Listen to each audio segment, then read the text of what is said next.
Helen Keller was an author, lecturer, and crusader for the handicapped.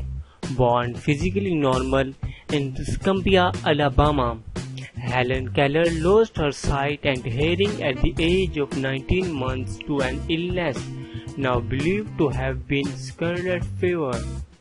5 years later, on the advice of Alexander Graham Bell, her parents applied to the Perkins Institute for the Blind in Boston for a teacher, and from that school hired Anne Mansfield Sullivan. Through Sullivan's extraordinary instruction, the little girl learned to understand and communicate with the world around her. She went on to acquire an excellent education and to become an important influence on the treatment of the blind and deaf. Keller learned from Sullivan to read and write in Braille and to use her hand signals of the deaf-mute, which she could understand only by touch.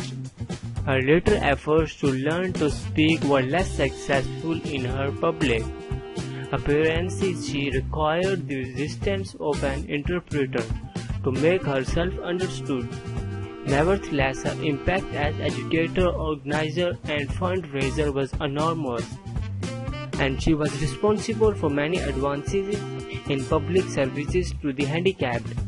With the Sullivans repeating the lectures into her hand, Keller studied at schools for the deaf in Boston and New York City and graduated cum laude from the Radcliffe College in 1904.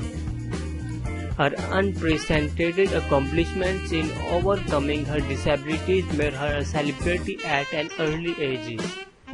At 12, she published an autobiographical sketch in the Youth's Companion, and during her junior year at Radcliffe, she produced her first book, The Story of My Life, still in print in over 50 languages.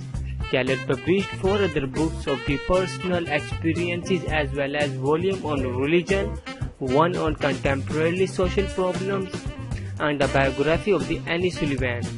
She also wrote numerous articles for the national magazines on the prevention of the blindness and the education and special problems of the blind.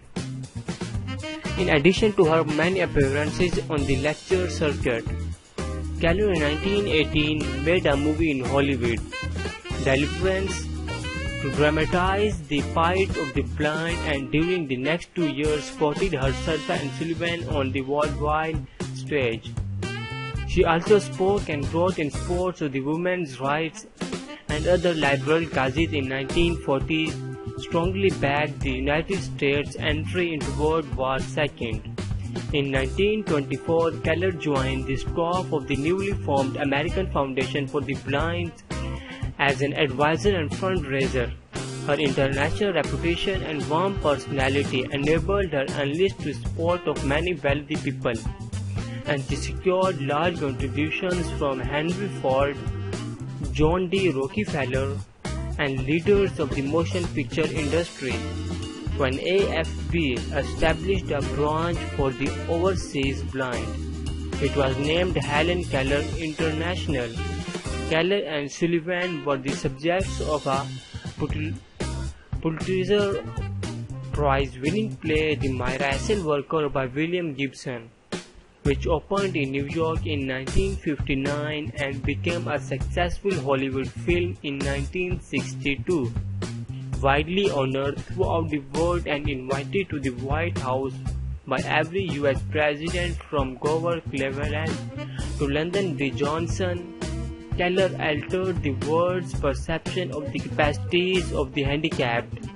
More than any act in her life, her courage, intelligence, and dedication combined to make her a symbol of the truth of the human spirit over adversity.